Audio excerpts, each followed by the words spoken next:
All right, so I thought I'd do a little quick video on the update on the bug. We got the rear jams painted. This is the Fontana gray. It's not really very gray, but it's kind of beigey.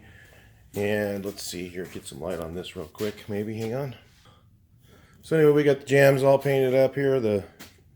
I do this part first, and I'll cover all this up. And then you have to cover everything. Every bit of this gets covered, or the little bit of overspray gets on it, and it makes it look dull. But, not that I'm really worried about it too much. Because under the hood, I don't make that real cherry.